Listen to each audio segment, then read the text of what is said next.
Sir, പ്രധാനമന്ത്രി നരേന്ദ്രമോദിക്ക് ഇന്ത്യയിൽ എവിടെയും വരാം, പൊതുപരിപാടികളിൽ പങ്കെടുക്കാം, എന്ത് വേണമെങ്കിലും ചെയ്യാം. അതിനുള്ള എല്ലാ അവകാശവും സ്വാതന്ത്ര്യവും അദ്ദേഹത്തിനുണ്ട്. അതെ. അപ്പോൾ അദ്ദേഹം കേരളത്തിൽ വന്നു, റോഡ് ഷോ നടത്തുന്നു. അദ്ദേഹം നമ്മുടെ സുരേഷ് ഗോപി MP-യുടെ മകളുടെ കല്യാണത്തിന് താലിച്ചരട് പോലും എടുത്തു കൊടുത്തത് അദ്ദേഹമാണ്. അപ്പോൾ ഇതിലൊക്കെ പലർക്കും ചില സംശയങ്ങൾ ഉണ്ടാകുന്നു. ഈ ദേശീയ തലത്തിൽ അല്ലെങ്കിൽ ഇത്തരം കാര്യങ്ങൾ നമ്മൾ കണ്ട് ശീലിച്ചിട്ടുണ്ട്. കേരളത്തിൽ ഇതൊന്നും അത്ര പരിചിതമല്ല. മുൻ പ്രധാനമന്ത്രിമാരും ഇങ്ങനെ നിരന്തരമായി കേരളത്തിൽ വരികയോ ഇത്തരം പരിപാടികളിൽ പങ്കെടുക്കുകയോ റോഡ് ഷോകൾ നടത്തുകയോ ചെയ്ത് നമ്മൾ കണ്ട് ശീലിച്ചിട്ടില്ല. ഇപ്പോൾ പലരും ഇപ്പോൾ സംശയത്തോടെ കാണുന്നു. ഇപ്പോൾ BJPക്ക് മുമ്പിൽ കൃത്യമായ അജണ്ടയുണ്ട്. അവർ കേരളം ഭരിക്കും, ഇന്നല്ലെങ്കിൽ നാളെ അതിനുള്ള നടപടികളുമായിട്ട് മുമ്പോട്ട് പോകുമെന്നാണ് അവർ പറയുന്നത്. ഇപ്പോൾ മോദിയുടെ ഈ വരവും ഈ ചിലരുടെ സംശയങ്ങളും കൂട്ടി വായിക്കുമ്പോൾ BJP എന്തൊക്കെയോ വലുതായിട്ട് പ്ലാൻ ചെയ്യുന്നുണ്ട്, എന്തൊക്കെയോ കാണുന്നുണ്ട് എന്ന് നമ്മൾ വായിച്ചെടുക്കേണ്ടതുണ്ടോ? തീർച്ചയായിട്ടും താങ്കൾ പറഞ്ഞ 100% കറക്റ്റാണ്. ഒരു പ്രധാനമന്ത്രി ഇന്ത്യയിൽ ഇത്രയും സ്റ്റേറ്റ് ഉണ്ടായിരുന്നിട്ട് അവിടെ ഒന്നും പോകാത്തൊരു പോക്ക് കേരളത്തിലേക്ക് നിരന്തരം വരുന്നു എന്ന് ഇടത് ബുദ്ധിജീവികളുടെ ഇടയിലും നല്ല മുസ്ലിങ്ങളെ മാറ്റിവെച്ചാൽ ചില തീവ്രവാദ അനുകൂലിക്കുന്ന മുസ്ലിം സംഘടനകളും ചിന്തിച്ചുകൊണ്ടിരിക്കും. അതിനൊരു ഉദാഹരണമാണ് CH Muhammad Koya foundation education കമ്മിറ്റിയുടെ ഉന്നതാധികാര സമിതി. അതിലെ മുഹമ്മദ് എന്ന് പറയുന്ന പ്രൊഫസറും അതിൻ്റെ സെക്രട്ടറി അബ്ദുൾ, ഇങ്ങനെയുള്ളവർ ഒരു ആശങ്ക പ്രകടിപ്പിച്ചിരിക്കുന്നു. അത് കേരളത്തിലെ ജനാധിപത്യ കേരളത്തിന് അത് ഭൂഷണമല്ല.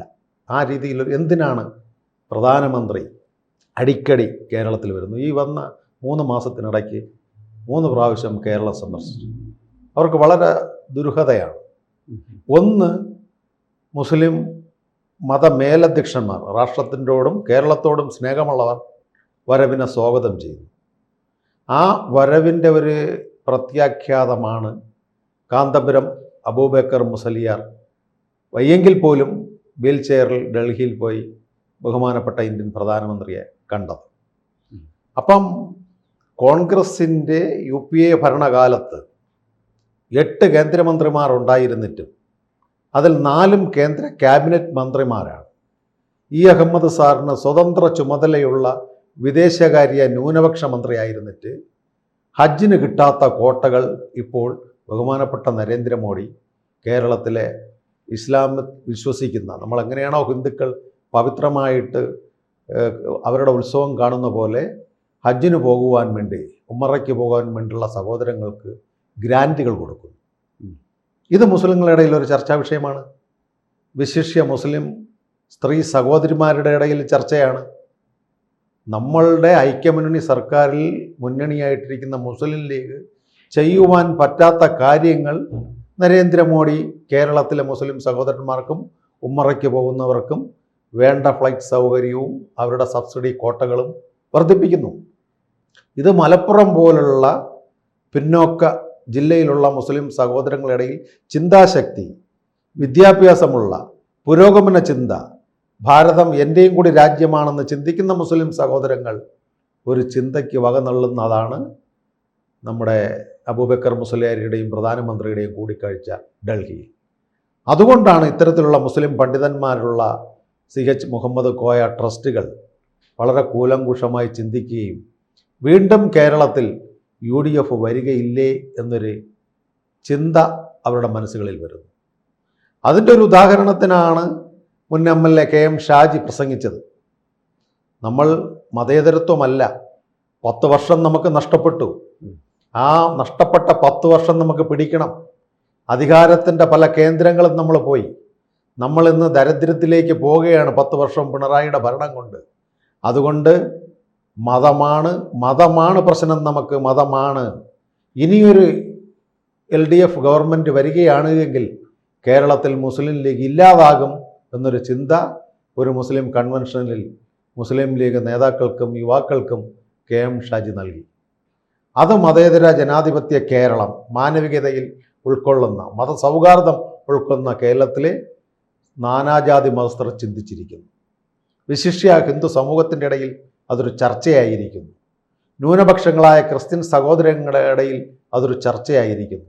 അതുകൊണ്ടാണ് ന്യൂനപക്ഷങ്ങളായിട്ടുള്ള ക്രിസ്ത്യൻ സഹോദരങ്ങൾക്ക് കേന്ദ്രമന്ത്രി കിരൺ റിജിജുവിന് ന്യൂനപക്ഷ അവകാശ പദവി കൊടുക്കണമെന്ന് ബഹുമാനപ്പെട്ട രാജീവ് ചന്ദ്രശേഖറിന് ഇവിടുത്തെ മതമേലധ്യക്ഷന്മാർ നിവേദനം കൊടുക്കുകയും പ്രധാനമന്ത്രിയെ നിരന്തരം ഡൽഹിയിൽ കാണുകയും എങ്ങനെയാണോ മുസ്ലിം സഹോദരങ്ങൾക്ക് ഇവിടെ ന്യൂനപക്ഷ പദവി ഉണ്ട്, ആനുകൂല്യങ്ങളുണ്ട്, ആ ആനുകൂല്യങ്ങൾ ക്രിസ്ത്യൻ സഭകൾക്കും കിട്ടണമെന്ന് ബഹുമാനപ്പെട്ട പുരോഹിതന്മാർ പ്രധാനമന്ത്രിയോട് ആവശ്യപ്പെട്ടത്. പക്ഷേ പ്രധാനമന്ത്രി മുമ്പും രാഷ്ട്രീയ പ്രചരണ പ്രവർത്തനങ്ങളുടെ ഭാഗമായിട്ട്, പൊതുപരിപാടികളുടെ ഭാഗമായിട്ട് മുമ്പും കേരളത്തിൽ സന്ദർശനം ഔദ്യോഗികമായിട്ടും രാഷ്ട്രീയപരമായിട്ടുള്ള സന്ദർശനങ്ങൾ നടത്തിയിട്ടുണ്ട്. അതെ. പക്ഷെ അത് തെരഞ്ഞെടുപ്പ് രാഷ്ട്രീയത്തിൽ ഒരു മോദി പ്രഭാവം കേരള രാഷ്ട്രീയത്തിൽ അത്രത്തോളം വന്നിട്ടുണ്ടോ എന്നുള്ള സംശയമാണ്. കാര്യം നിയമസഭാ സീറ്റ് ഒരെണ്ണം ഉണ്ടായിരുന്നത് ഇല്ലാണ്ടായി.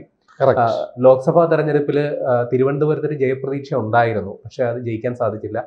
തൃശ്ശൂരിൽ സുരേഷ് ഗോപി ജയിച്ചത് അവിടെ സുരേഷ് ഗോപിയുടെ ആ ഒരു നേരത്തെ ഉള്ളൊരു പരിവേഷമുണ്ടല്ലോ, പൊതുപ്രവർത്തന രംഗത്ത് അത് മനുഷ്യ സ്നേഹപരമായ നിലപാടുകൾ എടുക്കുന്നതിൻ്റെയൊക്കെ പേരിൽ അദ്ദേഹത്തിന് ഒരു പൊതു സ്വീകാര്യതയുണ്ട്. അതും ഒരു ഘടകമാണ്. അവിടെ ഒരു മോദി ഫാക്ടർ കൃത്യമായി നമുക്ക് പറയാൻ സാധിക്കില്ല. എങ്കിലും BJPയുടെ ആദ്യത്തെ ഒരു ലോക്സഭാ അംഗം എന്ന തീർച്ചയായിട്ടും അതിൽ ക്രെഡിറ്റ് എടുക്കാവുന്നതുമാണ്. പക്ഷേ അങ്ങനെ വെച്ച് നോക്കുമ്പോൾ ഒരു മോദി പ്രഭാവം കാര്യമായി കേരള രാഷ്ട്രീയത്തിൽ അത്രത്തോളം വന്നിട്ടില്ല. അപ്പോൾ ഈ വരുന്ന നിയമസഭാ തെരഞ്ഞെടുപ്പിലെങ്കിലും അത്തരത്തിൽ, കാരണം ഇപ്പോൾ ഒരു ഭരണവിരുദ്ധ വികാരം കേരളത്തിൽ നിലനിൽക്കുന്നു എന്നത് പൊതുവെ ചർച്ച ചെയ്യപ്പെടുന്നുണ്ട്. പ്രതിപക്ഷത്തിന് കാര്യമായി അത് മുതലെടുക്കാൻ സാധിക്കുമോ എന്നുള്ളൊരു ആശങ്കയുമുണ്ട്. ആ ഒരു ഘട്ടത്തിൽ BJPക്ക് കുറഞ്ഞതൊരു 10-ൽ താഴെയുള്ള സീറ്റുകളിൽ എങ്കിലും കിട്ടുമെന്നൊരു പ്രചാരണം നടക്കുന്നു. അങ്ങനെയാണെങ്കിൽ അത് കുറച്ചുകൂടി ഒന്ന് പൊലിപ്പിച്ചെടുക്കാനായിട്ട് ഈ മോദി ഫാക്ടർ അല്ലെങ്കിൽ പ്രധാനമന്ത്രിയുടെ നിരന്തരമായ സന്ദർശനം എത്രത്തോളം കേരള BJPയെ സഹായിക്കും? നല്ല രീതിയിൽ താങ്കൾ പറഞ്ഞ നല്ലൊരു ക്വസ്റ്റ്യനാണത്. 10-ൽ പരം സീറ്റുകൾ കിട്ടുമെന്ന് ഇന്നത്തെ തന്നെ ടൈംസിലുണ്ട്. തുഗ്ലക് പോലുള്ള ആ ഇലക്ഷൻ അനാലിസിസ് ചെയ്യുന്ന കേരളത്തിലെ 80 മണ്ഡലങ്ങളിലെ അവർ യാത്ര ചെയ്തിട്ടുള്ളൂ.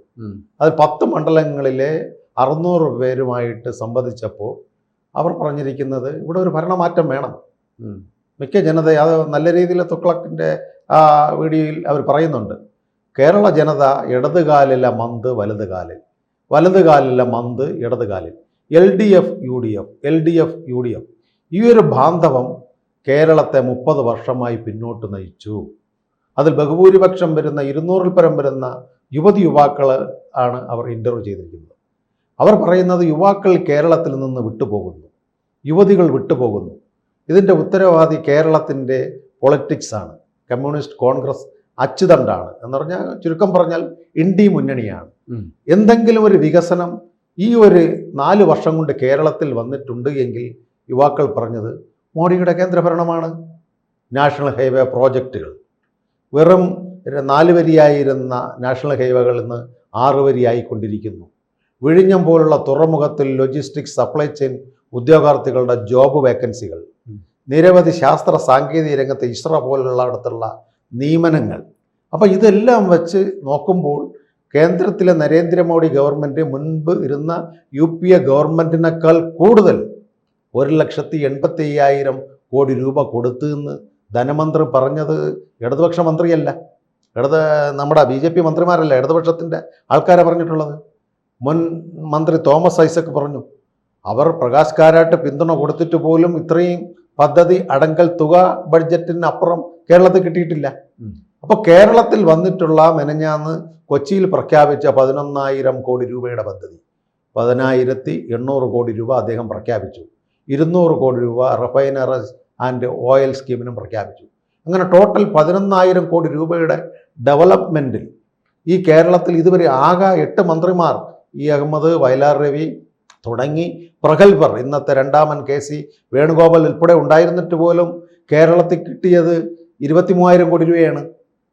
അന്ന് ഇത്തരം വിഴിഞ്ഞം പ്രോജക്റ്റുകൾ അവരെല്ലാ കാലങ്ങളിലും ചർച്ച ചെയ്യും. ഇന്ന് വിഴിഞ്ഞം പ്രോജക്റ്റ് തിരുവനന്തപുരം തലസ്ഥാനമായുണ്ട് ഹൈക്കോടതി ബെഞ്ച്, ബാഴ്സലോണ സിറ്റി, സിംഗപ്പൂർ പോലെ ഇരട്ട നഗരമാക്കും. ഇതൊന്നും ചെയ്തിട്ടില്ല. പക്ഷേ ഈ രണ്ടാം മോഡി ഗവൺമെൻറ്റിൽ പ്രത്യേകിച്ച് വിശിഷ്യ തിരുവനന്തപുരവും എറണാകുളവും കോഴിക്കോടിൻ്റെ ഡെവലപ്മെൻറ്റ് ഇവിടുത്തെ ജനം കാണാതിരിക്കുന്നില്ല. അതുകൊണ്ടാണ് മോഡിയുടെ ഈ നിരന്തര സന്ദർശനം. ആ സന്ദർശനത്തിൻ്റെ ഫലം തിരുവനന്തപുരം പോലുള്ള കോർപ്പറേഷനിൽ കിട്ടി. 45 വർഷം ഭരിച്ചിരുന്ന തിരുവനന്തപുരം കോർപ്പറേഷനിൽ അതിനു മുമ്പേ ഒരു പ്രാവശ്യമായിട്ടോ കോൺഗ്രസ് ഭരിച്ചിരുന്നു. ബാക്കി കുത്തകയായിട്ട് കമ്മ്യൂണിസ്റ്റ് പാർട്ടി ഓഫ് ഇന്ത്യ, മാർക്സിസ്റ്റും LDFിൻ്റെയും തറവാട്ട് സ്വത്ത് പോലെ ഇരിക്കുകയായിരുന്നു. ആ ഒരു ജനത ഇന്ന് തിരിച്ച് നേരത്തെ താങ്കൾ സൂചിപ്പിച്ച പോലെ ഒരു MP ഇല്ല, ഒരു MLA ഇല്ലായിരുന്നു. ഉള്ള MLA ശിവൻകുട്ടി സഖാവ് അക്കൗണ്ട് പൂട്ടിച്ചു. ഇനി താമര എവിടെ വിരിയില്ല, വാടിപ്പോയി എന്നൊക്കെ പറഞ്ഞ് ആക്ഷേപിച്ചത് തിരുവനന്തപുരത്തിൻ്റെ നഗരങ്ങളിലെ നഗരപിതാവായി വരിക എന്ന് പറഞ്ഞ നിസ്സാര കാര്യമല്ല. ഇത് ഗുജറാത്തിലെ നരേന്ദ്രമോദിയുടെ ആ ഒരു തിരഞ്ഞെടുപ്പ് തന്ത്രം. ആദ്യമായിട്ട് അഹമ്മദാബാദ് നഗരസഭയാണ് ഭാരതീയ ജനതാ പാർട്ടിക്ക് അധികാരം കിട്ടിയത് 2014. ആ 14 കിട്ടിയ നഗരസഭ പിന്നെ അങ്ങോട്ട് BJPയുടെ പ്രയാണമാണ്. ഗുജറാത്തിൽ സൂറത്ത് നഗരം കിട്ടി, ഗാന്ധിനഗർ നഗരം കിട്ടി. അത് കഴിഞ്ഞിട്ട് 2014 അസംബ്ലി തിരഞ്ഞെടുപ്പിൽ കേശുഭായ് പട്ടേൽ മുഖ്യമന്ത്രിയായി അവരോധിച്ചു. അവിടെ ശങ്കർ സിംഗ് വഘേലയും നമ്മുടെ ഈ ഗ്രൂപ്പ് വഴക്ക് കേശുഭായ് പട്ടേലും തർക്കം തീർക്കുവാൻ സംഘടനയുടെ സെക്രട്ടറി ആയിരുന്ന മോഡിജിയെ അടൽ ബിഹാരി വാജ്പേയി നിയോഗിച്ചത് മുതലാണ് ഗുജറാത്ത് രാഷ്ട്രീയത്തിൽ ഭാരതീയ ജനതാ പാർട്ടിയുടെ ആ കോൺഗ്രസിൻ്റെ തട്ടവും ഗാന്ധിജിയുടെ ജന്മസ്ഥലമായ കോൺഗ്രസ് എന്ന് പറഞ്ഞാൽ ഗുജറാത്തായിരുന്നു. അതിനെ മാറ്റിമറിച്ചുകൊണ്ട് നീണ്ട 40 വർഷം മോഡി പ്രയാണം തുടങ്ങിയത്. ആ തന്ത്രം മോഡിജി കേരളത്തിലെടുക്കുന്നു. കേരളത്തിൽ തിരുവനന്തപുരം കിട്ടുകയാണ് എങ്കിൽ കേരളത്തിൽ അടുത്ത് ഭരിക്കുവാൻ കഴിയുമെന്ന് മോഡിജിക്കറിയാം. മോഡിജിയുടെ നല്ലൊരു NGO കേരളത്തിൽ പ്രവർത്തിക്കുന്നു. കേന്ദ്ര ഗവൺമെൻറ്റിൻ്റെ ഇൻ്റലിജൻസ് റിപ്പോർട്ട് കൊടുത്തിരിക്കുന്നു. താങ്കൾ നേരത്തെ സൂചിപ്പിച്ചതുപോലെ കറക്റ്റ് റിപ്പോർട്ടാണ്. 10 സീറ്റ് BJPക്ക് കിട്ടുമെന്ന് ഗവൺമെൻറ് ഓഫ് ഇന്ത്യയുടെ മിലിറ്ററി ഇൻ്റലിജൻസ് കൊടുത്തിട്ടുണ്ട്. ആ ഒരു അടിസ്ഥാനത്തിൽ ഒരു 8 സീറ്റ് കൂടി കിട്ടുകയാണ് എങ്കിൽ കേരളത്തിലൊരു തൂക്ക് സഭയ്ക്ക് സാധ്യതയുണ്ട്. പിണറായി എന്ന് പറയുന്ന മുഖ്യമന്ത്രിക്കും ഭാരതീയ ജനതാ പാർട്ടിക്കും ചേർന്നൊരു സർക്കാർ ഉണ്ടാക്കുവാൻ കഴിയും. കാരണം ഇടതുപക്ഷം ഇനി ദേശീയ രാഷ്ട്രീയത്തിലെ അധപ്പതിച്ചു കൊണ്ടിരിക്കുന്ന ബംഗാൾ നഷ്ടമായി, അതുപോലെ ത്രിപുര നഷ്ടമായി, നിരവധി സംസ്ഥാനത്തെ MP-മാരും MLA-മാരും നഷ്ടമായി. ഇനി കമ്മ്യൂണിസ്റ്റ് പാർട്ടി പിണറായി എന്ന് പറയുന്നൊരു പാർട്ടി രാഘവൻ്റെ പോലെ കേരളത്തിൽ ഉണ്ടാക്കി ചിലപ്പോൾ BJPയുമായിട്ട് സഖ്യത്തിൽ വന്നുകൂടുന്നില്ല. ആ രീതിയിലുള്ള ഒരു ഇലക്ഷൻ സ്ട്രാറ്റജി ഇദ്ദേഹം രൂപീകരിച്ചിട്ടുണ്ട്. പിണറായിയുടെ മകളുടെ പേരിന് കേസുണ്ട്, മകൻ്റെ പേരിൽ കേസുണ്ട്, പിണറായിയുടെ പേരിൽ തന്നെ ലാവിൻ കേസുണ്ട്, എക്സാലോജിക് കേസുകളുണ്ട്. അപ്പോൾ ഇതെല്ലാം ഊരണമെങ്കിൽ ഭാരതീയ ജനതാ പാർട്ടി കേന്ദ്രം ഭരിക്കുന്ന നരേന്ദ്രമോദിയുടെ കുറച്ചെങ്കിലും അംഗീകാരം സ്റ്റേറ്റിലെ പിണറായിക്ക് കിട്ടിയില്ല എങ്കിൽ എല്ലാ കേസുകളും ചാർജബിൾ ആവും. അപ്പോൾ അത്തരത്തിൽ വരുമ്പോൾ ഇനി കമ്മ്യൂണിസം കേരളത്തിൽ അധപ്പതിച്ച ഒരു അധ്യായമാണ്. കേരളത്തിൽ എനിക്ക് എൻ്റെ നിലനിൽപ്പ്, എൻ്റെ കൂടെ നിൽക്കുന്ന സഖാക്കളെ രക്ഷപ്പെടുത്തണം എന്നുള്ളൊരു തന്ത്രം ചിലപ്പോൾ ബഹുമാനപ്പെട്ട മുഖ്യമന്ത്രി എടുത്തുകൂടുന്നില്ല. അതുകൊണ്ടാണ് ഇന്ന് സുധാകരൻ പാർട്ടിക്ക് പുറത്താകേണ്ട കാര്യം, ശശി ഒറ്റപ്പാലത്ത് പുറത്താകേണ്ട കാര്യം, അതുപോലെ രാജേന്ദ്രൻ എന്ന് പറയുന്ന MLA ഇടുക്കിയിൽ നിന്ന് പുറത്താകുന്നത്. ഇങ്ങനെ പല ബാന്ധവങ്ങളും കേരളത്തിൽ നടക്കുന്നത് മോഡിക്ക് കേരളത്തോട് ഒരു വിശ്വാസമുണ്ട്. കേരള ജനത NDA സ്വീകരിക്കും, ഭാരതീയ ജനതാ പാർട്ടിയെ സ്വീകരിക്കും. ആ ഒന്നിൻ്റെ കൂടെ തള്ളെന്നുള്ള നിലയിൽ എല്ലാ 90 ദിവസം കൂടുമ്പോഴും മോഡിജി കേരളം സന്ദർശിക്കുന്നു. അതിനൊരു ഉദാഹരണമാണ് മതമേലധ്യക്ഷന്മാർ. ഇവിടെ മോഡിജി വന്നിട്ട് പോയാൽ ഉടനെ 10-20 ദിവസം കഴിഞ്ഞാൽ ക്രിസ്ത്യൻ സഭാ അധ്യക്ഷന്മാർ ഡൽഹിയിൽ ചെല്ലുന്നു, അവരുടെ ആവശ്യങ്ങൾ പറയുന്നു, നിറവേറ്റി കൊടുക്കുന്നു. ഇപ്പം ക്രിസ്ത്യൻ എഡ്യൂക്കേഷൻ ഡിപ്പാർട്ട്മെൻറ്റിലെ സ്കോളർഷിപ്പ് അനുവാദം കൊടുത്തിരിക്കുന്നു. ഹജ്ജ് കോട്ടകൾക്ക് വേണ്ടി മുസ്ലിം പണ്ഡിതന്മാർ നമ്മുടെ കാന്തപുരം പോലുള്ളവർ സന്ദർശിച്ചിൻ്റെ ആ കോട്ട വർദ്ധിപ്പിച്ചിരിക്കുന്നു. അതിൻ്റെ ചെയർമാനായിരിക്കുന്ന അബ്ദുള്ള കുട്ടിയോട് അതിൻ്റെ ഡീറ്റെയിൽസ് ചോദിച്ചിരിക്കുന്നു. സലാം പോലുള്ള നമ്മുടെ കാലിക്കറ്റ് BC-മാരെ മുസ്ലിം ന്യൂനപക്ഷങ്ങളുടെ ആവശ്യങ്ങൾ പഠിക്കുവാൻ ഏൽപ്പിച്ചിരിക്കുന്നു ബഹുമാനപ്പെട്ട രാജീവ് ചന്ദ്രശേഖർജി. അപ്പോൾ കേരളത്തിൽ മതമല്ല, ജാതിയല്ല, വർഗീയമല്ല, ഈ കരണ്ട് കിടക്കുന്ന കേരളത്തെ, ഈ തുരുത്തെന്ന് പറയുന്ന കേരളത്തെ, കേരളമെന്ന് പറഞ്ഞ ഒരു തുറമുഖമാണെന്ന്. എന്താ കാര്യം? ഇവിടുത്തെ വിദ്യാർത്ഥികളെല്ലാം വിദേശത്ത് ജോലിക്ക് കയറിപ്പോകുന്നു. 2-3 വർഷം കഴിയുമ്പോൾ തിരിച്ചിറങ്ങി ബന്ധുക്കളെ കാണുവാൻ വിടുന്ന ഒരു തുറമുഖ നഗരമായി ഇന്ന് കേന്ദ്രം അധപ്പതിക്കുവാൻ കാരണം ഈ കേരളത്തിലെ 40 വർഷം ഭരിച്ച LDF UDF. അപ്പോൾ ഒരു മാറ്റം വേണം, ജനം ആഗ്രഹിക്കുന്നത് കൊണ്ടാണ് മോഡിയുടെ ആ സന്ദർശനം. കൂടുതൽ വാർത്തകളും വിശേഷങ്ങളും നിങ്ങളിലേക്ക് എത്താൻ ABC മലയാളം സബ്സ്ക്രൈബ് ചെയ്യുക, ബെൽ ബട്ടണും അമർത്തുക.